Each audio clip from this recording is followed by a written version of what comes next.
Évaluation des contrats de performance. Les 6 derniers mois de gestion sont à revoir. Objectif, examiner les projets en termes d'exécution physique et financière. Finalité, améliorer la capacité d'absorption des fonds au bénéfice de la population. Le protoxyde d'azote, un produit médical aussi devenu une drogue pour la jeunesse. La consommation est grandissante. Une importante quantité vient d'être saisie par le service spécialisé de l'État. En plus, l'interpellation d'un présumé trafiquant. C'est tout pour les titres. Place au développement. Le chef de l'État, le général Mamadi Doumbouya, a reçu vendredi les diplomates guinéens accrédités à travers le monde. C'est à la faveur du séjour de travail de ces représentants de l'État au Bercail, une initiative pour renforcer la cohésion dans le but de consolider l'action diplomatique. Fatmata Kourouman, compte rendu.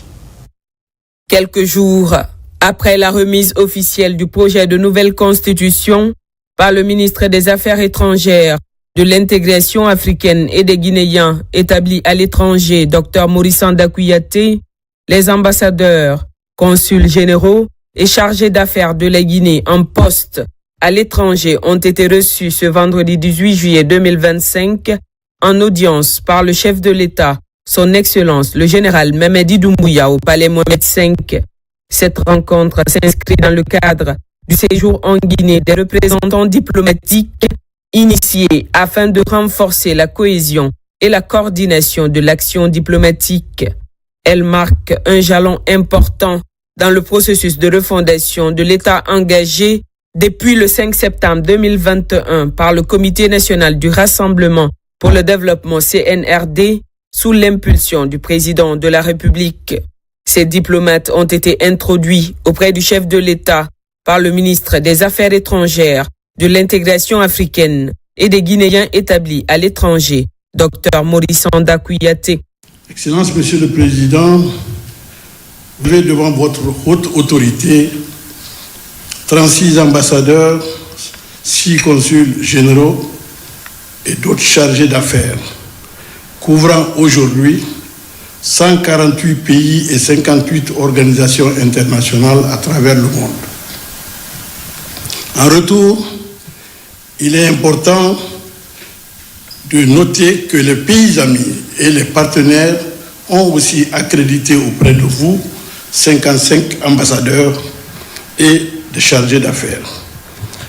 Excellence, Monsieur le Président de la République, ces diplomates que je vous présente aujourd'hui sont les dignes représentants de votre autorité, porteurs de la voix des intérêts stratégiques de votre vision, qui est la vision souveraine de la République de Guinée. À travers eux, c'est la Guinée qui s'exprime, se fait connaître et réaffirme sa place dans le concert des nations. Chacun d'entre eux a été instruit de vos orientations, fondées sur la défense et la protection des Guinéens établis à l'étranger, la défense de notre souveraineté, la promotion de notre coopération bilatérale et multilatérale, ainsi que la valorisation de notre image et de notre patrimoine diplomatique.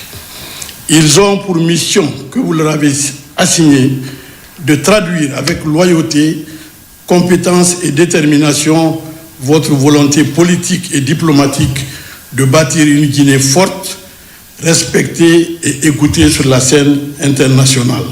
Cela se voit aujourd'hui. Son Excellence le général Mamadi Doumbouya a lors de cette audience livré un message clair et fort.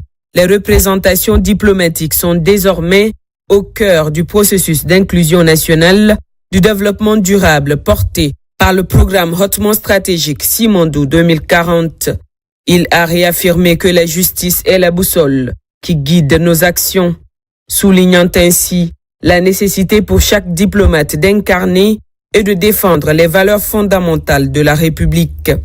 En prévision du référendum constitutionnel fixé au 21 septembre 2025, le chef de l'État a demandé aux diplomates de rendre le contenu du projet de nouvelle constitution accessible à tous les Guinéens établis à l'étranger. Il a également précisé que la performance diplomatique sera désormais évaluée à l'aune d'indicateurs concrets plaçant ainsi l'efficacité et les résultats au cœur de l'action diplomatique. Les diplomates ont unanimement salué cette rencontre stratégique. Ils ont réaffirmé leur engagement à vulgariser avec rigueur et pédagogie le nouveau texte constitutionnel. Ils se sont engagés à jouer pleinement leur rôle de relais auprès des communautés guinéennes à travers le monde afin d'en expliquer les dispositions et d'en souligner l'impact attendu dans la mise en œuvre de la vision refondatrice du chef de l'État. Nous avons reçu des instructions fermes et claires de sa part. Nous rentrons vraiment regardis dans nos pays pour aller sensibiliser les populations pour qu'il y ait un vote massif, Inch'Allah, le 21 septembre prochain. Aider les Guinéens de l'extérieur fait partie de nos principales missions dans nos ambassades respectives. La principale mission, d'ailleurs, je peux dire, c'est la protection des Guinéens, la défense de l'intérêt de l'État et la représentation du Monsieur le Président de la République. Ce qu'il vient de donner comme instruction sera respecté à la lettre. Monsieur le Président de la République nous a instruits par rapport à la diaspora guinéenne. Il souhaite que les fils et les filles de Guinée participent au choix crucial pour l'avenir de leur pays. Donc les instructions sont claires et ça fait partie de sa politique depuis qu'il est là. Les Guinéens établis à l'étranger sont au cœur de la refondation. La diplomatie guinéenne connaît aujourd'hui un véritable renouveau sous le leadership de son Excellence le général Mamadi Doumbouya. Elle s'affirme de plus en plus comme un outil de souveraineté, de paix, de coopération et de développement. Ce renouveau se manifeste notamment par l'implication croissante des jeunes, la valorisation des compétences féminines et l'essor d'une diplomatie proactive, inclusive et enracinée dans les intérêts supérieurs de la nation. On reste au Palais Mohamed V pour cette prestation de serment. Plus de 250 cadres de l'administration publique et officiers de l'armée sont concernés. Une cérémonie placée sous l'autorité du chef de gouvernement, entouré des ministres, Général Amara Kamara et Djiba Diakité de la présidence de la République. Adjudant Aboubakar Kamanou. Dans une ambiance solennelle et hautement symbolique, plus de 250 cadres et officiers de l'armée nouvellement nommés à des postes de responsabilité par le président de la République, son Excellence le général Mamadi Doumbouya, ont prêté serment ce vendredi 18 juillet 2025 au palais Roi Mohamed V. La cérémonie empreinte de solennité républicaine s'est déroulée sous l'autorité du Premier ministre chef du gouvernement, entouré de hautes personnalités de l'État, notamment le général Amara Kamara, ministre secrétaire général de la présidence, et M. Djiba Diakité, ministre directeur des cabinets de la présidence de la République. Plusieurs secrétaires généraux et directeurs des cabinets des départements ministériels concernés étaient également présents. Les promus issus aussi bien de l'administration centrale que des services déconcentrés ont prêté serment individuellement, la main posée sur le Coran ou la Bible, selon leur confession religieuse. À travers ce geste, ils se sont engagés devant Dieu et la nation à servir la République avec loyauté, intégrité, discipline et dans le strict respect des textes de loi. Je sous-signe Adel Kamara que dans mes fonctions de chef de cabinet, promets et jure devant Dieu et sur mon honneur à accomplir avec loyauté, fidélité et dévouement mes fonctions et charges d'État. Je me conformerai scrupuleusement aux dispositions de la charte de la transition, aux principes de l'honneur, de la probité et de la dignité, sans préjudice sur l'équilibre social, politique et culturel de la nation guinéenne. J'agirai avec responsabilité et toujours demeurerai dans l'esprit conforme aux orientations du président de la transition, en tout lieu et en toutes circonstances. Je mettrai tout en œuvre pour préserver l'intérêt supérieur du CNRD, de son président et du peuple de Guinée. Je ferai montre de dévouement inconditionnel au président du CNRD dans l'exercice de mes fonctions et prérogatives. Je veillerai toujours dans mes prises de décision à traiter équitablement toutes les filles et fils de la Guinée sans distinction d'ethnie, de région et de religion. Je conduirai mes actes conformément à la vision du CNRD et de son président et sans influence étrangère, ethnique ou régionaliste. Devant les situations délicates où l'intérêt national pourrait vaciller, Je m'engage à toujours prendre en compte avec foi les directives du président du CNRD. Je garderai jalousement les secrets des accords ou désaccords qui interviendront avant, pendant et après la mission.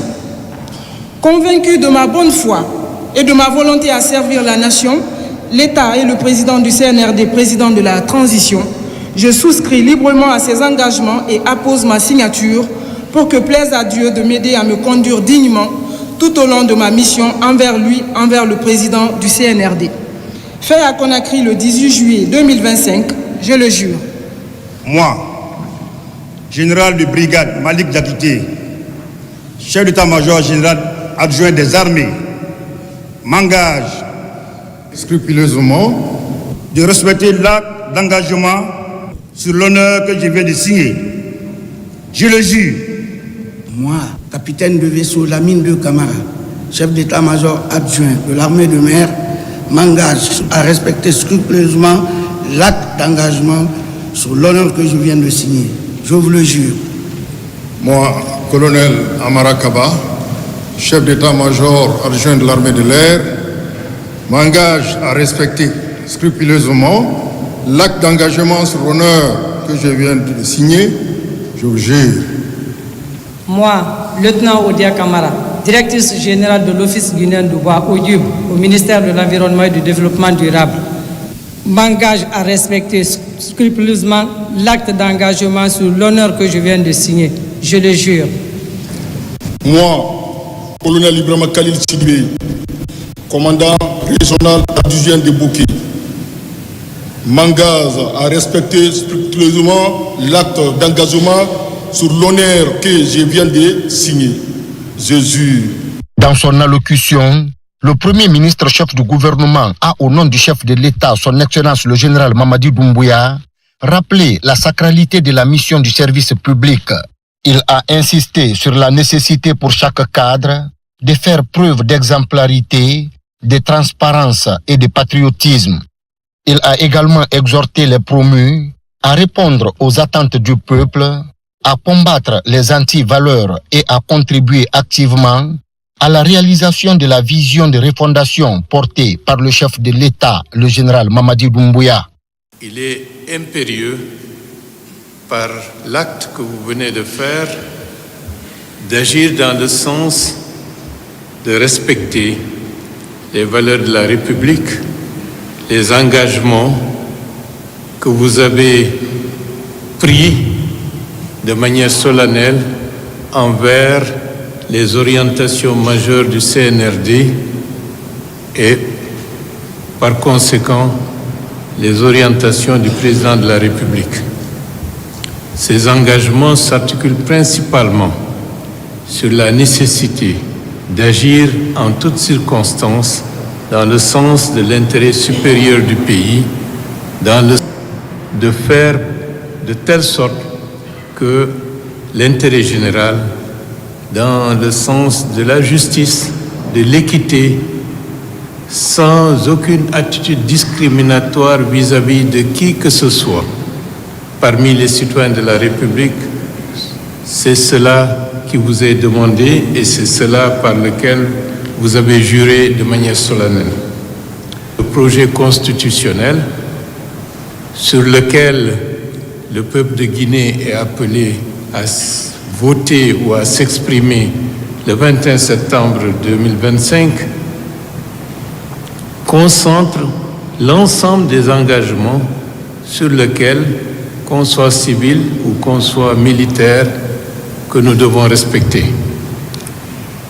Le président de la République accorde un très grand intérêt à la refondation. Refondation, c'est une refondation morale, c'est une refondation également dans le sens de respect des institutions de la République. Merci pour votre bienveillante attention. Votre engagement, c'est un engagement solennel. Méditez les textes et les mots que vous avez prononcés. Régulièrement, revoyez-vous, relisez le texte, intériorisez, appropriez-vous le texte, parce que dans une certaine mesure, Notre premier juge, c'est notre propre conscience. Cet exercice solennel s'inscrit dans la dynamique de refondation de l'État initiée depuis septembre 2021 par le président de la République. Il marque une nouvelle étape vers une gouvernance publique plus responsable, plus éthique et plus proche des citoyens. En Guinée, les données provisoires du registre national des personnes physiques et du fichier électoral biométrique sont disponibles. Je vous le disais à l'entame, c'est dans le cadre du processus électoral, bien sûr. Une nouvelle étape franchie par la Guinée. La restitution est faite aux institutions républicaines pour plus de transparence et de crédibilité. Ousmane Bangoura. C'est une session stratégique que le ministère de l'administration du territoire a organisée ce jour devant les présidents des institutions républicaines, les membres du CNRD et du gouvernement. La direction générale des élections a présenté les premières données issues du registre national des personnes physiques. Une étape essentielle dans la construction d'un fichier électoral fiable, conforme aux normes internationales. La qualification de notre méthode de travail et la rectification institutionnelle apportée à ces opérations ont permis d'atteindre ces résultats suivants. Total recensé avant dédoublonnage, 9 121 500. Total présumé doublant, 119 500. Total doublant confirmé, 111 319. Total sur le RNPP, 9 10 181. Total fichier électoral, 6 748 923. Fruit d'un travail rigoureux mené sur l'ensemble du territoire, le nouveau registre repose sur des données biométriques. Il permet de corriger les anomalies du passé. Suppression des doublons, identification unique des électeurs, mise à jour des informations civiles, une mutation en profondeur du système électoral guinéen. Le recensement a été donc réalisé sur toute l'étendue du territoire national du 15 avril au 20 juin 2025 et à l'extérieur dans 36 représentations diplomatiques et consulaires du 1er au 25 juin 2025. Ce recensement biométrique a fait l'objet du soutien indéfectible de son Excellence Monsieur le Président de la République, chef de l'État, chef suprême des armées, le général d'armée Mamadi Doumbouya d'une part, de l'implication effective de Monsieur le Premier ministre, chef du gouvernement et de l'ensemble du gouvernement, en particulier Monsieur le ministre de l'Administration du territoire et de la décentralisation d'autre part. L'objectif général est de contribuer au processus de redevabilité dans la collecte des données statistiques telles que prônées par les autorités du pays depuis le 5 septembre 2021. Le registre national des personnes physiques, adossé aux données biométriques, constitue désormais le socle sur lequel repose l'établissement d'un fichier électoral fiable. Ce travail minutieux est fondamental pour garantir l'équité et la crédibilité des prochains échanges électoraux. Nous avons, par ce biais-là, franchi un cap extrêmement important. Et je pense, messieurs les membres du CNRD, l'apport que vous apportez à la Guinée, c'est ce travail-ci. C'est la possibilité, à partir de maintenant, qu'aucune élection ne sera l'objet de crises, de discussions, d'instabilité, parce que les outils indispensables sont déjà en place. Dans les années à venir, lorsqu'on dira le coût des élections est devenu un chiffre pyramidal, on dira non. Le PNRAVEC va continuer sa dynamique. Ceux qui n'ont pas été enrôlés le sauront. notamment nos compatriotes qui majoritairement à l'étranger n'ont pas pu, pour des raisons objectives, être enrôlés. Et c'est l'occasion de saluer aussi le pragmatisme du président de la République d'avoir résolu un problème qui semblait insurmontable sous l'aspect purement juridique. Après cette restitution, l'heure est à la consolidation des données. Suivra la publication des listes électorales provisoires. Un processus qui s'inscrit dans la volonté affichée par les autorités de renforcer les bases démocratiques du pays. Établissement du registre national des personnes physiques et du fichier électoral biométrique, on en parle toujours. L'heure est à la présentation des résultats des statistiques provisoires. Cette fois, c'est en direction des partis politiques et des diplomates accrédités en Guinée. Amadou Touré. Après les institutions républicaines, membres du gouvernement et du CNRD, le ministère de l'administration du territoire et de la décentralisation, à travers la coordination nationale du recensement administratif à vocation d'état civil PNR avec et la direction nationale des affaires politiques et de l'administration électorale procède à la présentation des statistiques provisoires du registre national des personnes physiques et du fichier électoral biométrique aux acteurs sociopolitiques, aux ambassadeurs accrédités en Guinée et autres parties prenantes du processus. Ce processus de constitution concomitante du registre national des personnes physiques RNPP et du fichier électoral biométrique permanent va permettre à coup sûr à notre pays de tourner définitivement la page des contestations politiques. En prenant part à cette cérémonie officielle de présentation, les acteurs politiques et membres d'organisations de la société civile ont apporté leurs appréciations. Au début, on était très sceptiques là-dessus. Nous avons vu des institutions internationales qui nous déconseillaient, mais le gouvernement guinéen qui a cru à son projet s'est lancé et nous avons vu qu'aujourd'hui, non seulement le recensement a eu lieu, je peux dire de manière exhaustive, mais aussi le résultat qui nous a été donné aujourd'hui est très rassurant. C'est sans commentaire. Il y a eu un travail excellent et fait pendant ce recensement biométrique. Les chiffres ou tout du moins les statistiques que nous avons vues reflètent vraiment le travail qui a été fait sur le terrain.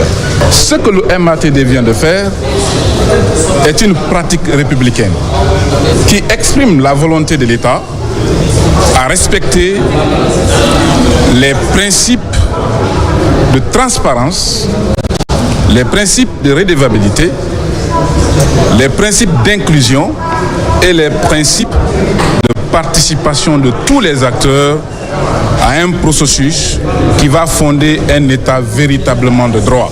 Et nous allons veiller pour que l'ensemble des droits que ces fichiers-là doivent conférer aux populations, aux citoyens, soient respectés. Une opportunité pour le Premier ministre chef du gouvernement de remettre des exemplaires du projet de nouvelle constitution aux représentants des partis politiques à cette cérémonie avant de préciser. Le discours politique d'hier n'est plus adapté à partir de maintenant à la façon dont il faut aborder les problématiques d'aujourd'hui. C'est une grande étape historique parce que depuis pratiquement l'indépendance, on n'a jamais eu, par rapport au processus de dévolution du pouvoir, des éléments permettant de manière sûre, certaine et de manière régulière d'avoir les instruments qu'il faut. Par le biais de la volonté de la refondation de l'État qui a été prônée et puis mise en œuvre par le président de la République, le général d'armée Mamadi Doumbouya, ceci est engagé. Aux partis politiques, retrousser les manches. C'est une nouvelle page qui s'ouvre. À la fin de ce mois, une bonne partie de ce que vous réclamez comme étant, disons, des dus, vous seront versés. Et à fin août, la dernière partie, pour solde de tout compte, sera également réglé. Passé cette étape, il sera question désormais par les services du RAVEC et de la direction des affaires politiques et de l'administration électorale de procéder à l'affichage des listes des personnes enrôlées pour des fins de contrôle et de vérification afin d'apporter des corrections si nécessaires avant l'émission des cartes d'électeurs dans le but de tenir la date du 21 septembre pour le référendum.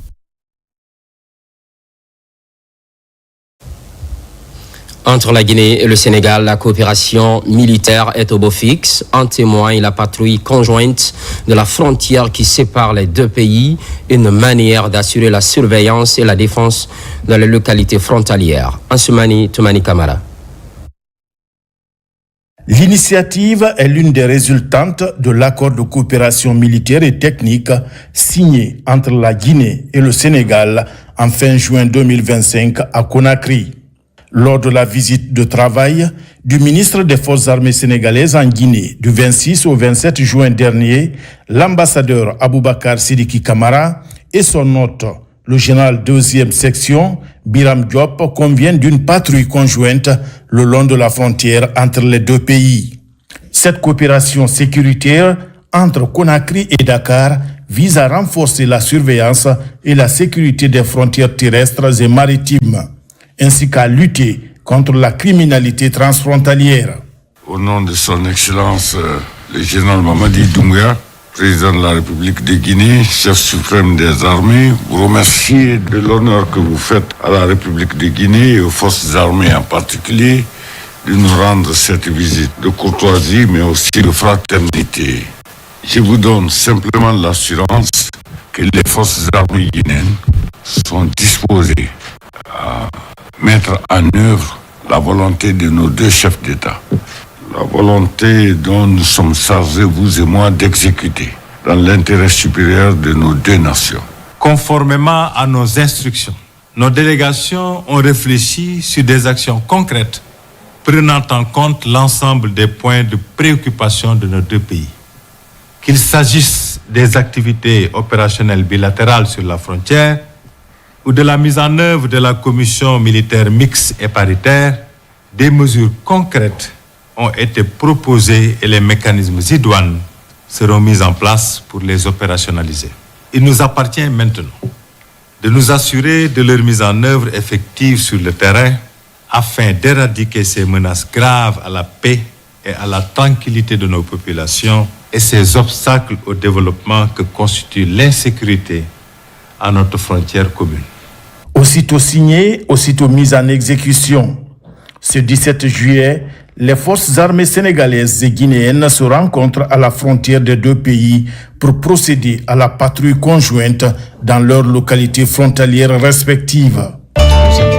C'est le début d'une coopération entre les forces de défense et de sécurité guinéennes et sénégalaises. Et ça, c'est voulu par les plus hautes autorités de nos deux pays respectifs, mais c'est surtout pour le bien de nos populations respectives. Les deux ministères de défense ont décidé d'entamer cette action qui a le but de rassurer toutes les populations locales sur nos deux territoires.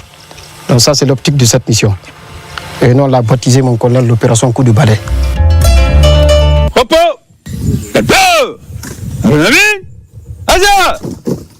Fixe! Où est le gars? Où est le gars? Où est le gars? 9h00, mise en place, terminée.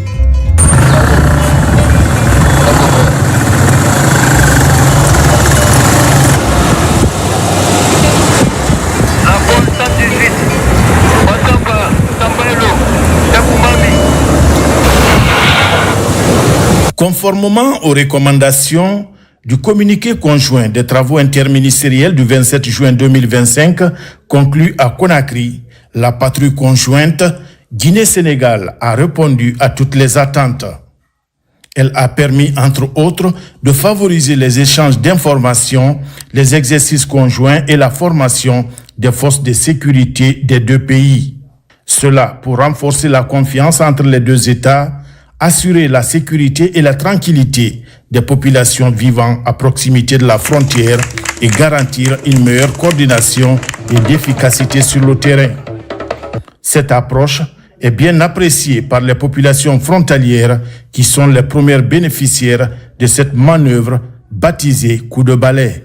C'est une visite de paix qu'on vient pour les rassurer que les problèmes sécuritaires, aussi bien du Sénégal que de la Guinée, sont pris en compte par les forces de défense et de sécurité sénégalaises et guinéennes ensemble. Nous sommes très contents de vouloir pouvoir comme ça. Les autorités guinéennes et les autorités sénégalaises se sont rencontrées dans notre village de Djaladjan. Si vous voyez que vous êtes là, entre les deux frontières, tous les deux postes se sont rencontrés, c'est pour la paix, pour éviter les banditismes. Vraiment, nous sommes tellement fiers de cela. Les premiers sentinelles chez nous, les citoyens que vous avez trouvés ici, si vous avez accompli votre mission, ça dépendra de nous. Et nous sommes à votre disposition, la brave population de Missirah. On vous reçoit à Bora Jouer. On vous remercie. Et que Dieu a fait que maintenant c'est les Sénégalais, Africains et Guinéens africains qui sont là. Nous vous remercions. Depuis auparavant, nous n'avons jamais rencontré de problèmes au sein de notre frontière. Finit ainsi la première patrouille conjointe Guinée-Sénégal avec une très bonne moisson en termes de prévention et de lutte contre les activités criminelles telles que le trafic d'armes, de drogue, de personnes et d'immigration clandestine. Elle a été menée dans un esprit de collaboration, de respect mutuel et de professionnalisme. Cette initiative reflète la volonté des deux chefs d'État, Bachir Diomaye Faye du Sénégal et Général Mamadi Doumbouya de Guinée. Les deux hommes d'État, en mai 2024 à Conakry, se sont convenus sur le renforcement de la coopération sous-régionale face aux menaces transfrontalières. Un bel exemple concret de coopération bilatérale visant à renforcer la sécurité et la stabilité dans la région. Bien avant cette patrouille conjointe, la Guinée mène régulièrement des opérations de surveillance et de sécurisation le long de ses frontières. Dans un élan de protection du territoire national et de vigilance constante, cette opération a pour nom Mission Sili ou Mission Éléphant. Elle est menée en permanence par les bataillons opérationnels régionaux BOR. L'armée guinéenne, depuis notre indépendance, demeure debout dans sa mission de sentinelle en assurant au quotidien la surveillance et la défense des frontières terrestres, des espaces aériens et maritimes. C'est cela le bien fondé du slogan « Notre nation, notre raison d'être ». C'est l'un des titres de cette édition. Évaluation des contrats de performance. Un rétroviseur pour les 6 derniers mois de gestion. Il s'agit essentiellement de faire l'état des lieux des projets en termes d'exécution physique et financière, bien sûr. But visé, améliorer la capacité d'absorption des fonds pour impacter positivement la vie des Guinéens. Mamadi Gassama, explication. C'est une 60aine de projets qui a été passé au peigne fin. Un exercice de redevabilité qui permet de formaliser davantage les relations entre unités de gestion des projets et programmes et les ministères sectoriels. L'objectif principal était effectivement de mesurer les performances enregistrées par les projets au cours de ces 6 derniers mois. Comme vous le savez, le suivi des projets aujourd'hui constitue un élément important pour renforcer la dynamique en termes de l'amélioration des capacités d'absorption des projets. Nous terminons cette évaluation avec une note satisfaisante puisque nous avons remarqué que beaucoup d'indicateurs ont bougé par rapport aux données de fin d'année que nous avons évaluées. Nous allons maintenir à minima cette façon de faire pour atteindre l'objectif qui nous a été fixé par son Excellence Monsieur le Premier ministre, chef du gouvernement Amadou Riba, à savoir porter à 75% le taux de décaissement des projets à financement extérieur. En dépit des avancées majeures enregistrées en termes de taux d'absorption, Mourana Souma exhorte tout de même les unités de gestion à maintenir le cap. Ces contrats d'évaluation nous permettent aujourd'hui d'avoir une reconnaissance africaine une reconnaissance sous-régionale et d'être porté comme étant un des pays les plus performants en termes de taux de décaissement, un des pays champions de la réforme de gouvernance des projets et programmes. Cela est à votre actif en tant qu'acteur majeur. J'en profite pour justement vous appeler encore à redoubler d'efforts. Être premier, c'est un, mais s'y maintenir encore, c'est autre chose. Donc c'est un défi, c'est un challenge pour nous tous de nous mettre cheval de guerre pour aboutir à des résultats encore plus meilleurs. L'objectif à terme est d'amener ces coordinateurs à s'investir pleinement dans la mise en œuvre des projets pour le plus grand bonheur des populations. Entre défis et besoins, c'est la situation dans laquelle se retrouve la Société des eaux de Guinée, approvisionner les centres urbains en eau potable, une mission qui demande des moyens financiers. La SEG a fait des recommandations lors de la récente réunion à son siège. Nabi Kamara, spécialiste maison. Comme toute entreprise digne de ce nom, la Société des eaux de Guinée, dans la mise en œuvre de son programme d'activité annuel, fait souvent des bilans à mi-parcours. Un exercice que les autorités de ce service public sont ici à Conakry pour, entre autres, actualiser leur budget de fonctionnement et envisager des mesures nécessaires par rapport à la poursuite des projets en cours d'exécution sur le terrain. Les points essentiels qui ont été inscrits à l'ordre du jour, la présentation du rapport semestriel d'activité, la présentation du budget initialement prévu pour l'exercice 2025 et son exécution à mi-parcours, plus un budget de reprévision pour la fin de l'année 2025, ce qu'on peut appeler l'actualisation du budget. Au cours de cette rencontre, deuxième du genre depuis le début de l'année, les participants ont reconnu que la Société des eaux de Guinée fournit beaucoup d'efforts dans la production et la distribution de l'eau potable aux populations.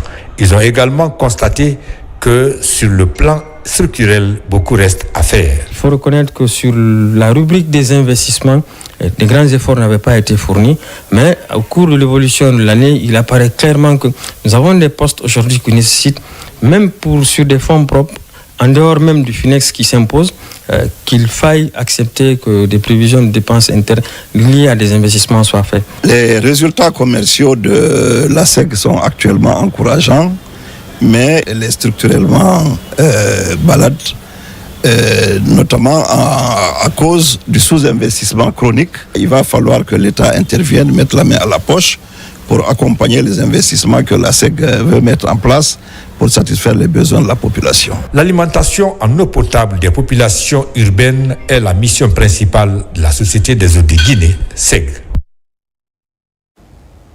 Pendant ce temps, le GP vient de tenir son conseil d'administration, une session extraordinaire pour faire le point de la gestion de 2024 et dégager les perspectives, notamment faire avancer son projet de construction d'un siège. Les directives sont données dans le sens du respect de la législation pour des investissements de cette nature. Carlos Manialo. En pleine phase de relance, l'Office guinéen de publicité fait l'objet d'un suivi rigoureux avec un conseil d'administration plus proche pour redresser cette structure publique et lui redonner toutes ses lettres de noblesse. Après avoir mis en œuvre avec succès un plan d'urgence qui a permis de replacer l'OGP sur orbite, la direction et le conseil d'administration présidé par le conseiller personnel du chef de l'État entendent mettre les bouchées doubles pour atteindre de nouveaux résultats. La situation de l'OGP est une situation qui a nécessité vraiment un travail très dense, aussi bien de la direction que des membres du conseil d'administration avec la coordination de monsieur le PCA pour qu'aujourd'hui nous puissions travailler main dans la main afin que cette structure aussi importante pour notre pays soit une structure qui soit redressée, mais que tout ce qui a été entamé par la nouvelle direction le soit aussi sur des rails de la bonne gouvernance, de la gestion basée sur l'éthique et la déontologie. Parmi les projets phares que compte réaliser l'OGP figure la construction d'un siège digne de ce nom sur le plateau de Coloma. Le conseil d'administration a réaffirmé son attachement à la création de meilleures conditions de travail et d'accueil à l'OGP, soulignant l'importance de disposer d'une telle infrastructure tout en respectant les démarches légales. Aujourd'hui, il était essentiellement question notamment de discuter sur les états financiers de 2024 et de faire une projection sur l'avenir, c'est-à-dire sur un projet de construction de notre futur siège que nous avons hérité, mais que nous avons voulu soumettre au conseil d'administration afin que le conseil nous donne les orientations nous permettant d'avancer dans ce dossier-là. La redynamisation de l'OGP va impacter positivement l'univers de la publicité en Guinée tout en contribuant à l'augmentation des recettes de l'État. En attendant la construction de son siège, l'Office opère désormais à partir de cet immeuble à Taouya. Projet de nouvelle constitution à l'AB, la vulgarisation est lancée, une campagne pilotée par le ministre porte-parole du gouvernement, occasion pour expliquer le contenu du texte aux populations. Abraham Christophe Conté, Mohamed Achassila. En Guinée, la campagne de vulgarisation du projet de nouvelle constitution est lancée. Les membres du gouvernement sont à pied d'œuvre pour une large sensibilisation autour du contenu de ce texte fondateur. À l'image des autres membres du gouvernement, le ministre des Transports arrive à l'Abbé. La délégation est accueillie par une foule en liesse. À travers cette mobilisation, le contenu de cette loi fondamentale est largement expliqué à cette population.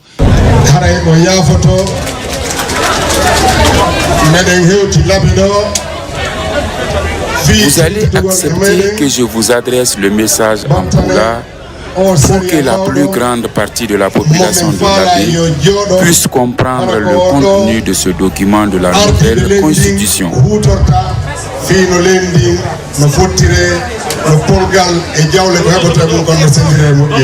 Ce texte doit être soumis au référendum du 21 septembre prochain. Pour ce faire, les Guinéens doivent à leur tour s'approprier le document. Cette campagne de vulgarisation est une aubaine pour ces citoyens de connaître les différentes dispositions de ce projet de nouvelle constitution. Ce meeting ici à l'Abbé, nous saluons et apprécions fortement cette initiative du gouvernement qui traduit sa volonté de placer les citoyens au cœur du processus de refondation institutionnelle. Nous sommes tous témoins et acteurs du processus d'élaboration de cette nouvelle constitution. Cette étape marque un tournant majeur dans la vie institutionnelle de notre nation, fruit d'une large concertation nationale, d'un dialogue inclusif et d'une volonté commune de fonder nos bases républicaines.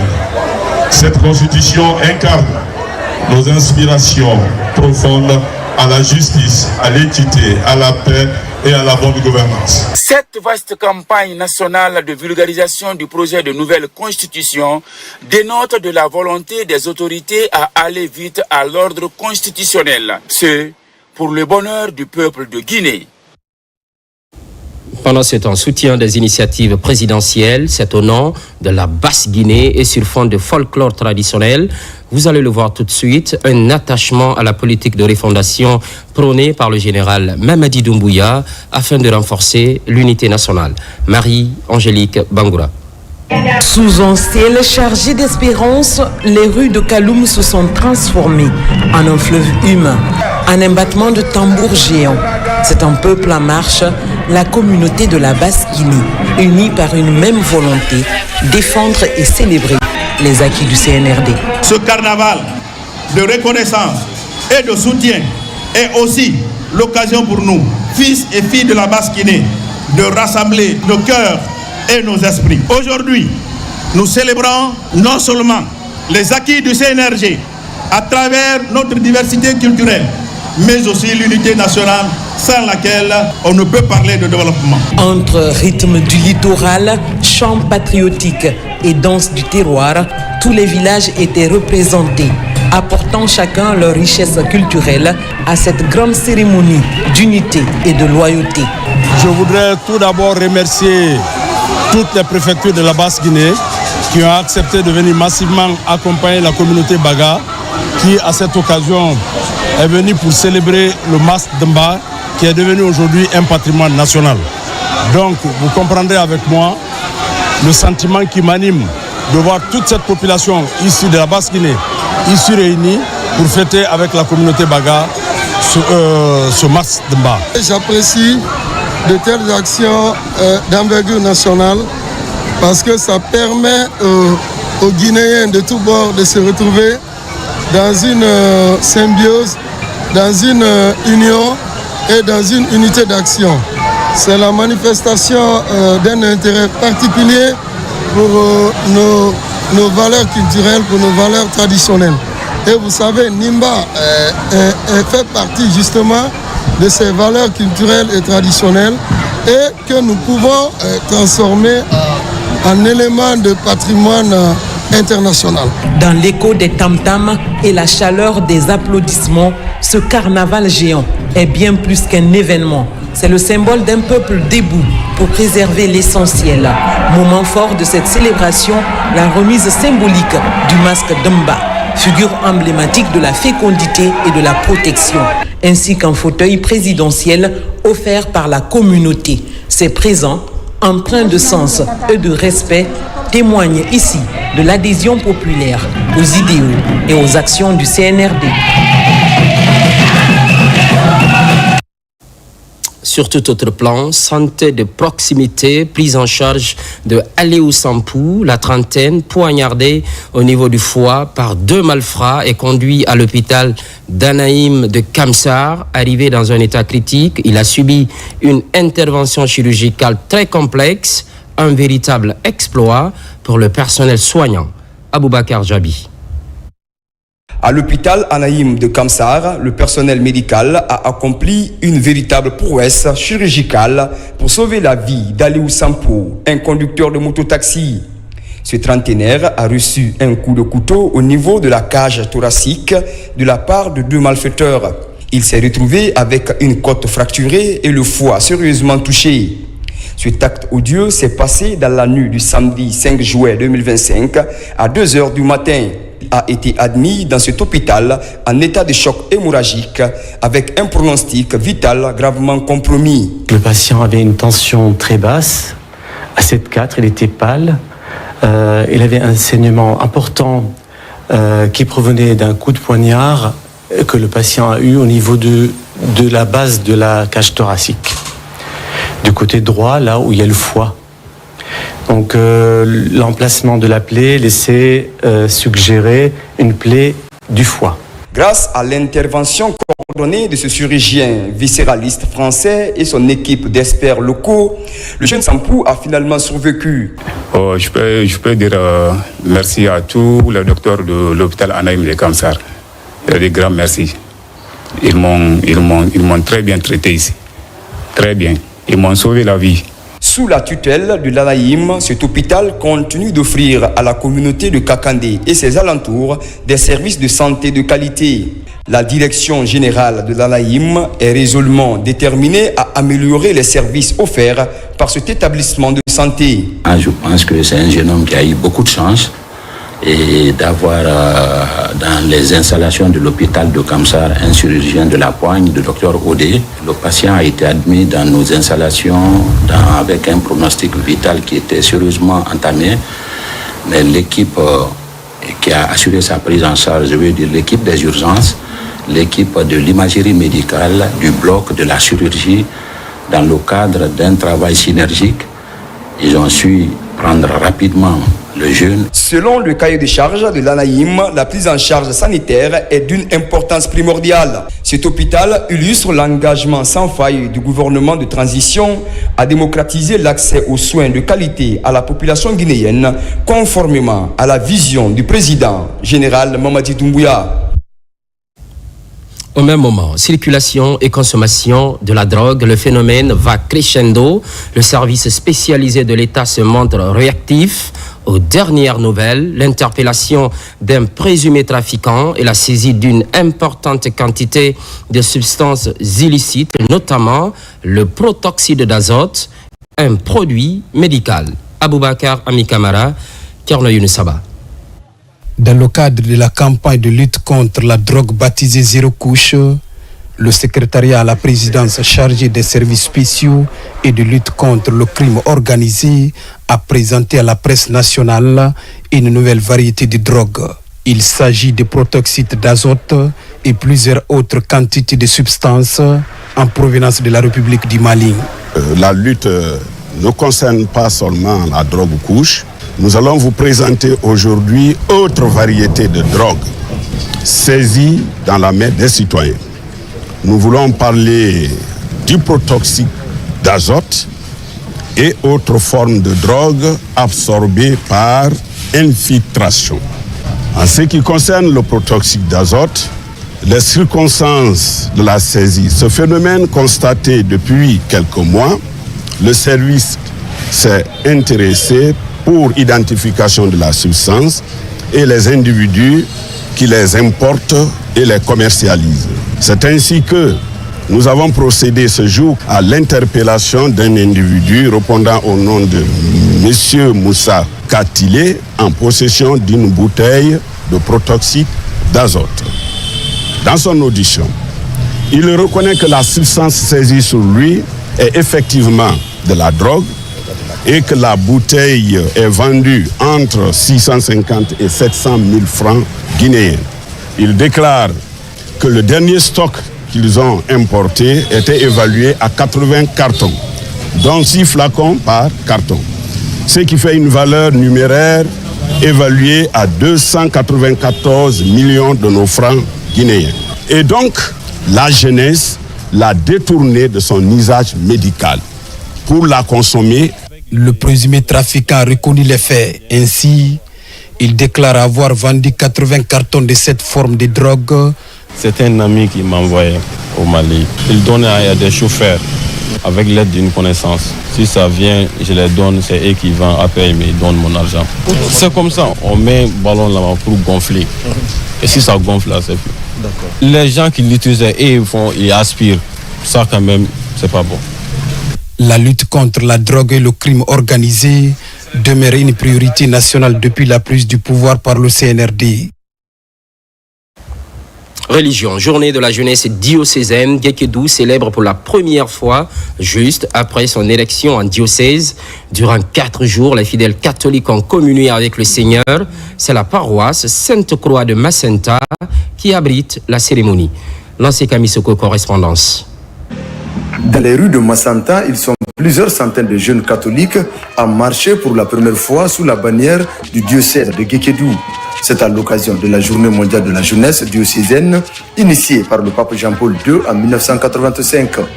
Un événement annuel catholique qui consiste à réunir les jeunes du monde entier dans une célébration de la foi et de la jeunesse.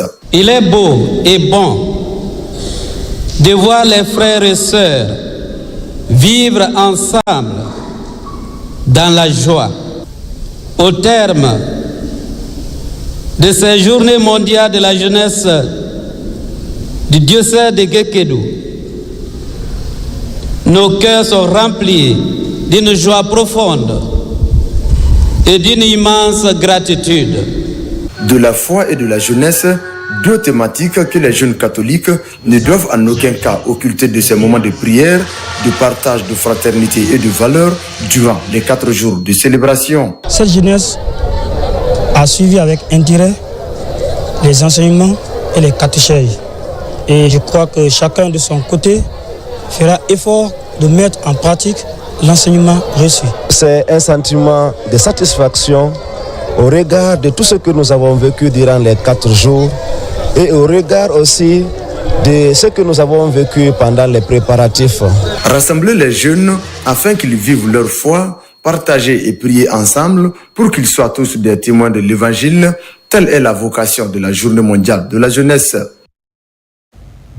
En plus bref et en image, sport, basketball avec cette désolation. L'équipe gambienne des moins de 16 ans a fait l'accident à l'Insan. Elle devrait jouer sa qualification au compte du tournoi zonal de basketball Rwanda 2025.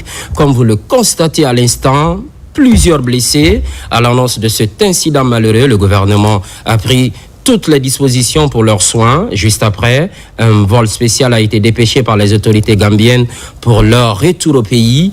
Tout s'est bien passé sous l'œil vigilant du ministre guinéen de la Jeunesse et des Sports qui a été instruit par le Premier ministre de raccompagner les blessés. Son homologue gambien a salué les efforts des autorités guinéennes dans la prise en charge des patients.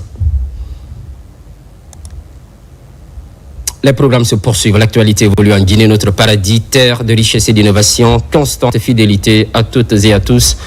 À très vite.